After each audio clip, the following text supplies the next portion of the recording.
Hello दोस्तों, आपका स्वागत है आपके अपने यूट्यूब चैनल ट्यूटर असारस पर। तो जैसा कि आप सभी जानते हैं, हमारे इस चैनल पे डीएलएड थर्ड सेमेस्टर की क्लासेज चल रही हैं और उसमें मैं आपको कंप्यूटर सब्जेक्ट पढ़ाता हूं।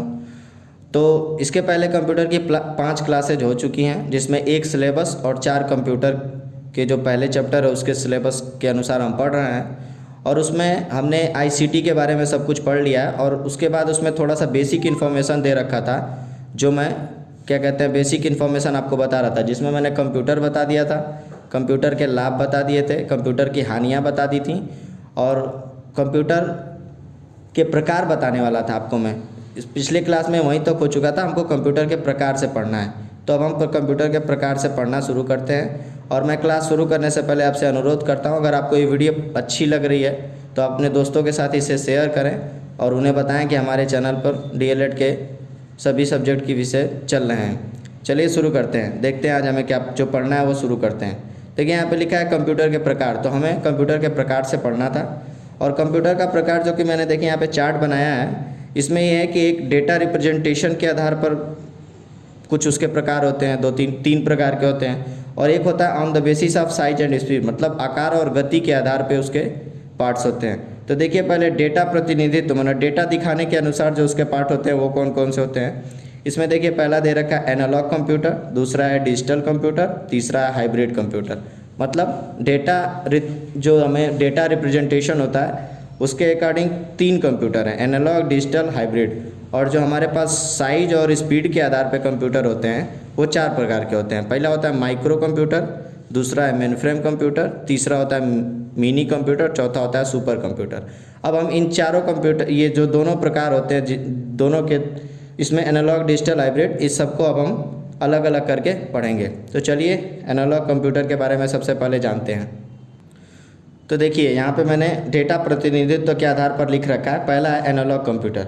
ये कौन से कंप्यूटर होते हैं, पर सबसे पहले इनका डिफिनीशन देखते हैं। ऐसे कंप्यूटर जो भौतिक मात्राओं जैसे दाब, तापमान, लंबाई आदि को मापकर उनके परिणाम को अंकों में परिवर्तित करके प्रस्तुत करते हैं, एनालॉग कंप्यूटर कहलाते हैं। तो देखिए यहाँ पे लिख रखा है दाब, तापमान, लंबाई आदि। मतलब जैसे कि हम सभी जानते हैं, जैसे तापमान, जैसे हमें टेम्परेचर पहले ही पता चल जाता है, तो वो किस कंप्यूटर की सहायता से हमें प्राप्त होता है, वो एनालॉग कंप्यूटर की सहायता से हमें प्राप्त होता है।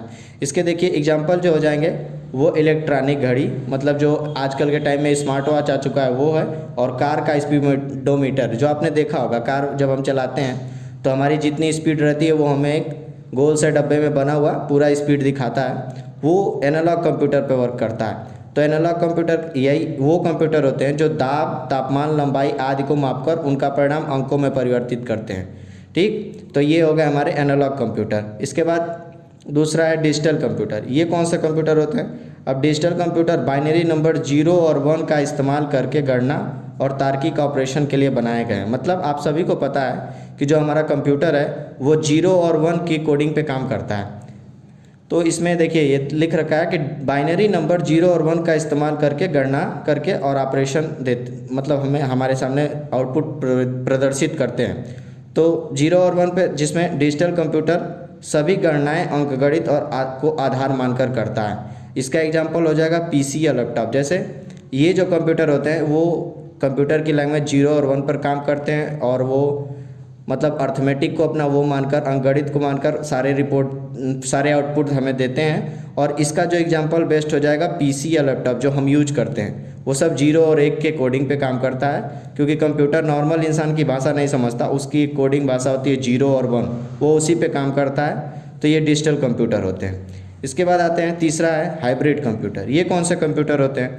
देखिए यहाँ पे मैंने लिख रखा है, ये वे कंप्यूटर होते हैं जिसमें एनालॉग और हाइब्रिड दोनों कंप्यूटरों की विशेषताएं होती हैं। मतलब इसमें जो दोनों कंप्यूटरों की विशेषता दिखाता है, जैसे एनालॉग और डिजिटल को मिला देते हैं तो हाइब्रिड कंप्यूटर बन जाता है। अब वो कैसे बनता है हम एग्जांपल के थ्रू समझते हैं। जैसे देखिए यहाँ पे मैंने लिख रखा ईसीजी मशीन। ईसीजी मशीन आप सभी ने देख रखा होगा। जैसे कोई हॉस्पिटल में जब जाता है तो वहाँ आप देखते हैं उसका, मान लीजिए उस आईसीयू में रहता है तो वहाँ पर एक कंप्यूटर के थ्रू पूरा कनेक्ट होता है वायर, जो हर एक इंसान को लगाया जाता है, और वो उसके हर एक तरीके की ब्लड प्रेशर को, शुगर को, हर चीज़ को वो एक कंप्यूटर पे दिखाता है। तो ये देखिए मापने के लिए हमने उस हर एक चीज़ को नापने के लिए हमने एनालॉग कंप्यूटर का यूज कर लिया, और उसके बाद वो उसी से जो क्या कहते हैं रिपोर्ट तैयार होता है, जो हमें एक आउटपुट के रूप में एक कागज़ पे मिलता है, वो हम डिजिटल कंप्यूटर के थ्रू कर लेते हैं। तो यानी इन दोनों का मिक्सअप हाइब्रिड कंप्यूटर हो गया। तो ईसीजी मशीन जो है वो एक तरह का हाइब्रिड कंप्यूटर है, जो कि पहले एनालॉग की सहायता से सारी चीज़ों को क्या कहते हैं दाब तापमान इस तरह की हर चीज़ों को नापता है, उसके बाद डिजिटल कंप्यूटर की तरह हमें आउटपुट प्रदान करता है। तो ये हो गया हाइब्रिड कंप्यूटर। उसके बाद देखिए, इसके बाद हमने जो ये डेटा प्रतिनिधित्व के आधार पर पढ़ लिया। इसके बाद हमारा है आकार और गति के आधार पर। तो चलिए ये जानते हैं क्या होता है। देखिए इसमें सबसे पहले आता है माइक्रो कंप्यूटर। अब ये कौन से कंप्यूटर होते हैं, तो देखिए यहाँ पे लिख रखा है, ये कंप्यूटर छोटे और सस्ते होते हैं, इसलिए इसे व्यक्तिगत उपयोग में लाया जाता है। इसका प्रयोग हम घर या बाहरी किसी भी कार्य के लिए कर सकते हैं। यह सबसे कम कार्य क्षमता वाले कंप्यूटर होते हैं, परंतु यह सभी महत्वपूर्ण कार्यों के लिए उपयोग होते हैं। मतलब इसके अंदर आपका जो है स्मार्टफोन और आपका टैबलेट आ जाएगा। जैसे यहाँ पे ये बहुत छोटे होते हैं, मतलब दिखने में छोटे रहते हैं, लेकिन ये है कि अपने पर्सनल यूज के लिए उपयोगी होते हैं और ये हर तरह के कार्य को कर सकते हैं, कार्य करने में सक्षम रहते हैं और बहुत महंगे भी नहीं होते। तो माइक्रो कंप्यूटर का एग्जांपल आपको जैसे आपका स्मार्टफोन हो जाएगा और टैबलेट हो जाएगा।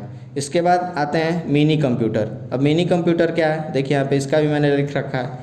इसका आकार भी लगभग माइक्रो के जैसा ही होता है, मतलब ये दिखने में माइक्रो कंप्यूटर के जैसे ही होते हैं, परंतु इसकी कार्य क्षमता माइक्रो से अधिक होती है। मतलब मिनी की जो कार्य करने की क्षमता है वो माइक्रो से अधिक हो जाती है। इसका प्रयोग हम कहाँ कहाँ करते हैं, मान लीजिए उसका अपडेटेड वर्जन है तो इसका प्रयोग हम करते हैं बैंक में, फैक्ट्री में, इन सब जगहों पे इसका प्रयोग करते हैं। जैसे बीमा कंपनियां हैं वो भी इन सब कंप्यूटर का यूज करती हैं। अब इनकी देखिए यहाँ पे लिख रखा है, इनकी कीमत थोड़ी अधिक होने के कारण इसे व्यक्तिगत प्रयोग में नहीं लाया जा सकता। मतलब ये जो कंप्यूटर हैं मिनी कंप्यूटर, ये माइक्रो कंप्यूटर से थोड़े महंगे होते हैं, इसलिए इसको पर्सनल यूज नहीं किया जाता। इसको बैंक में, फैक्ट्री में या बीमा कंपनियां अपना यूज करती हैं, ये उनके लिए उपयोगी है। उसके बाद आते हैं तीसरा क्या है, मेन फ्रेम कंप्यूटर। अब ये कौन से कंप्यूटर होते हैं, ये कंप्यूटर देखिए, यह कंप्यूटर बहुत पावरफुल होते हैं। इसमें स्टोरेज और कैपेसिटी मिनी के मुकाबले बहुत अधिक होती है। मतलब ये जो मिनी कंप्यूटर है उसका अपडेटेड वर्जन है और इसमें हम ये कंप्यूटर ज़्यादा पावरफुल होते हैं, ज़्यादा स्टोरेज मतलब ज़्यादा डेटा को संग्रहित कर सकते हैं और इनकी क्षमता ज़्यादा होती है। इसकी कार्य करने की क्षमता अधिक और गति अत्यंत तीव्र होती है। मतलब इसकी जो कार्य करने की क्षमता है वो ज़्यादा होती है और इसकी एक्यूरेसी, इसकी स्पीड भी मिनी के मुकाबले बहुत ज़्यादा होती है। देखिए इसका बाद लिख रखा है, इसका प्रयोग नेटवर्किंग के क्षेत्र में होता है, अर्थात इसमें एक टर्मिनल से कई टर्मिनल जुड़े होते हैं। मतलब कि जैसे एक कंप्यूटर से कई सारे कंप्यूटर आपने जुड़े हुए देखेंगे। जैसे आप रेलवे स्टेशन पे जाते हैं तो वहाँ पे देखिए मैंने यहाँ पे लिख रखा है, रेलवे या टैक्सेज में इसका प्रयोग होता है। मतलब जो टैक्सेज मतलब जैसे इनकम टैक्स डिपार्टमेंट, इन सब जगहों पे इसका प्रयोग होता है। मतलब मान लीजिए आप किसी एक शहर में, वहाँ कहीं से आपने कोई रेलवे स्टेशन से कोई टिकट लिया और आपको फिर वो टिकट रिटर्न करना और आप कहीं और हैं, किसी और जगह चले गए, वहाँ पे भी आप उस टिकट को रिटर्न कर सकते हैं। तो ये सब एक मेन फ्रेम कंप्यूटर की वजह से होता है, क्योंकि ये एक टर्मिनल से जुड़े होते हैं। एक कंप्यूटर का रिकॉर्ड दूसरे कंप्यूटर के पास भी इजीली अवेलेबल होता है। तो ये रहा मेन फ्रेम कंप्यूटर। इसके बाद आता है चौथा, सुपर कंप्यूटर। अब ये क्या होता है, ये देखिए यहाँ पे मैंने लिख रखा है, यह आधुनिक युग में सबसे शक्तिशाली होते हैं। विश्व का प्रथम सुपर कंप्यूटर 1976 में क्रे 1 था। मतलब ये सबसे अधिक शक्तिशाली कंप्यूटर होते हैं और जो सबसे पहला मतलब प्रथम सुपर कंप्यूटर बना था वो 1976 में क्रे 1 के नाम से बना था, ठीक है, जो कि एक रिसर्च कंपनी द्वारा विकसित किया गया था। सुपर कंप्यूटर में ALU होता है जो CPU का एक भाग होता है। मतलब ये ALU क्या है, ALU है अर्थमेटिक एंड लॉजिक यूनिट, जो आपके CPU में, CPU जानते होंगे सेंट्रल प्रोसेसिंग यूनिट, जो कंप्यूटर का ब्रेन कहा जाता है, उसमें लगा होता है। तो ये जो सुपर कंप्यूटर है ये सबसे अधिक मतलब शक्तिशाली कंप्यूटर होते हैं और इनका उपयोग अब ज़्यादातर मौसम विज्ञान साइंटिस्ट ये सब लोग करते हैं। देखिए अब सुपर कंप्यूटर जो है इसके कौन कौन से निर्मात्री 2-4 कंपनियों के बारे में मैंने लिख दिया है। इसमें आता है IBM, इंटेल, फुजित्सु, ये सब क्या कहते हैं सुपर कंप्यूटर को बनाते हैं। देखिए इसका एग्जाम्पल क्या हो जाएगा सुपर कंप्यूटर का, क्रे 3 हो गया, साइबर 205 हो गया, SX एवं परम सबको लगभग पता होगा परम कंपनी के बारे में। ये सब जो सुपर कंप्यूटर बनाती हैं, तो ये सब सुपर कंप्यूटर के एग्जाम्पल हो गए, ठीक है। तो ये रहा आपका कंप्यूटर के प्रकार, जो दोनों तरीके के होते हैं, एक डेटा रिप्रेजेंटेशन के आधार पर और एक स्पीड और साइज के आधार पर, जो कि मैंने आपको बता दिया। इसके बाद आपके सिलेबस में बहुत ज़्यादा इससे क्वेश्चन तो नहीं पूछता है, लेकिन थोड़ा सा और बेसिक जानकारी है, जैसे इनपुट डिवाइस, आउटपुट डिवाइस, ये सब चीज़ें क्या होती हैं, तो मैं उसके बारे में भी आपको बता देता हूँ। तो चलिए इनपुट डिवाइस, आउटपुट डिवाइस के बारे में जान लेते हैं। तो इसमें देखिए, मैंने अब आपको इनपुट डिवाइस और आउटपुट डिवाइस के बारे में बताता हूँ। तो सबसे पहले जानिए इनपुट डिवाइस क्या होता है। तो इनपुट डिवाइस देखिए, ये लिख रखा है यहाँ पे मैंने, कंप्यूटर में सोचने समझने की क्षमता नहीं होती, अतः कंप्यूटर में कोई भी कार्य करने के लिए आदेश देना पड़ता है, और उस आदेश को कंप्यूटर में पहुंचाने के लिए जिन युक्तियों की आवश्यकता पड़ती है उसे इनपुट डिवाइस कहते हैं। मतलब कंप्यूटर जो है वो, उसके पास खुद कोई सोचने और समझने की क्षमता नहीं है, उसे जो भी हम कार्य करने के लिए कहेंगे वो वही कार्य को करके हमें आउटपुट देगा। मतलब और उसके बाद जो भी हम उसे आदेश देंगे वो किसी सोर्स के थ्रू उसके पास जाता होगा, जिससे वो समझता होगा। तो वो चीज़ सब इनपुट डिवाइस में आती हैं। तो वो क्या क्या हैं ये मैं आपको बता देता हूँ। देखिए यहाँ पे मैंने लिख रखा है, सबसे पहले कीबोर्ड। कीबोर्ड एक वायर के थ्रू आपके कंप्यूटर से जुड़ा होता है। तो कीबोर्ड आपका दिखता तो बाहर है, लेकिन वो ओरिजिनली इनपुट डिवाइस के अंदर आता है, क्योंकि उसका जो वायर है वो कंप्यूटर से कनेक्ट किया जाता है, तब वो काम करता है। ऐसे ही माउस है, वो भी आपको बाहर दिखेगा, लगेगा कि आपको आउटपुट डिवाइस है, लेकिन ऐसा नहीं है, वो भी इनपुट डिवाइस है, क्योंकि उसको वायर से कनेक्ट करके ही हम चलाते हैं। इसके बाद आता है आपका ट्रैक बॉल। ये भी एक तरीके का वो गोल सा घुमाने वाला एक होता है, जो आपने देखा होगा। अगर नहीं भी देखा होगा तो अब मैं आपको दिखा नहीं पाऊंगा, बस बता देता हूँ कि ये भी इनपुट डिवाइस के अंदर आता है। उसके बाद आता है लाइट पेन। एक तरीके का पेन होता है जो आप कंप्यूटर से उसके वायर को कनेक्ट करके, और अगर कुछ भी लिखेंगे तो आपके कंप्यूटर स्क्रीन पर वो लिखता हुआ दिखाई देगा। स्कैनर आता है, आपने देखा होगा बड़े बड़े मॉलों में ये सब। लेकिन स्कैनर जो अब इनबिल्ट भी आता है, जो इनबिल्ट होता है वो इनपुट डिवाइस के अंतर्गत आता है। उसके बाद आता है आपका माइक जो आपके कंप्यूटर में लगा होता है, ये इनपुट डिवाइस के अंदर आता है। फिर डिजिटल बोर्ड है, ये भी इनपुट डिवाइस के अंदर आता है। उसके बाद आता है बारकोड रिकग्निशन। अब ये जो है, ये भी एक वो है जिसको बार कोडिंग को पूरा रीड करता है, तो ये भी इनपुट डिवाइस के अंदर आता है। उसके बाद आपका आता है आउटपुट डिवाइस। अब ये क्या होता है, तो देखिए यहाँ पे लिख रखा है, आउटपुट डिवाइस वो उपकरण होते हैं जो कंप्यूटर को दिए गए निर्देश के परिणामों को प्रदान करते हैं।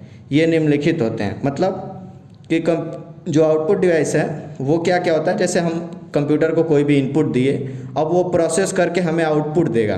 तो वो जो आउटपुट देगा वो किसी भी सोर्स के थ्रू हमें प्राप्त होगा। तो वो सब चीज़ें आउटपुट डिवाइस के अंदर आती हैं। मतलब जो भी कंप्यूटर के अंदर कार्य हुआ, अगर हम वो उसे अपने पास पाना चाहते हैं तो किसी न किसी सोर्स के थ्रू वो हमें मिलेगा। तो वो सब चीज़ें आउटपुट डिवाइस के अंतर्गत आती हैं। जैसे मॉनिटर मतलब जो आपको सामने स्क्रीन दिखती है वो आउटपुट डिवाइस के अंतर्गत आती है, क्योंकि वो आपको चीज़ों को दिखाती है, जो अंदर जो भी चीज़ें हो रही हैं कंप्यूटर के अंदर, वो आपको दिखाती हैं कि ये चीज़ें कंप्यूटर के अंदर हो रही हैं, और वो उसका आउटपुट आपको स्क्रीन पर दिखाती है। उसी को आप वीडियो भी कह सकते हैं, मतलब विजुअल डिस्प्ले यूनिट। इसका जो फुल फॉर्म होता है वो विजुअल डिस्प्ले यूनिट, जो आपको मतलब सामने जो भी आपको चीज़ें दिखाई दे रही हैं। उसके बाद आपका आता है प्रिंटर।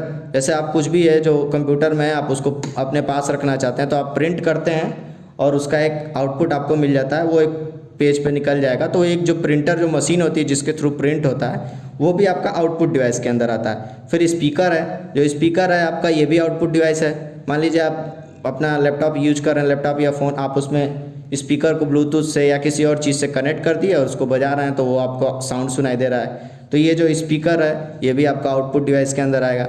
इसके बाद आता है स्क्रीन इमेज प्रोजेक्टर।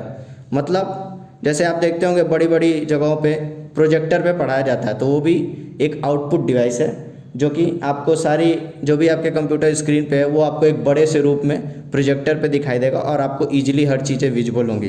तो ये सब चीज़ें आपकी आउटपुट डिवाइस में आती हैं। तो मुझे अब नहीं लगता कि आपको इनपुट डिवाइस और आउटपुट डिवाइस में बहुत ज़्यादा दिक्कत आएगी, क्योंकि मैंने यहाँ पे पूरी तरीके से आपको अच्छे से बता दिया कौन सी चीज़ें इनपुट में आती हैं, कौन सी चीज़ें आउटपुट में आती हैं। तो ये आपका जो भी है ये आपका पूरा पहले चैप्टर के अंतर्गत आता है। इसमें सबसे पहले मैंने आईसीटी के बारे में जो भी बताया वो सब चीज़ें थी, और उसके बाद आपका कंप्यूटर के बारे में थोड़ी सी बेसिक जानकारी थी, तो आपको मैंने ये सब प्रदान कर दी। और ये चैप्टर जो है, अब ये पहला चैप्टर आपका यहीं समाप्त हो गया, और इसके बाद आपको हम दूसरे चैप्टर के बारे में पढ़ाएंगे। तो ये आपका जो पहला चैप्टर है ये मैंने आपको 5 वीडियो में कंप्लीट कर दिया है और एक सिलेबस का वीडियो।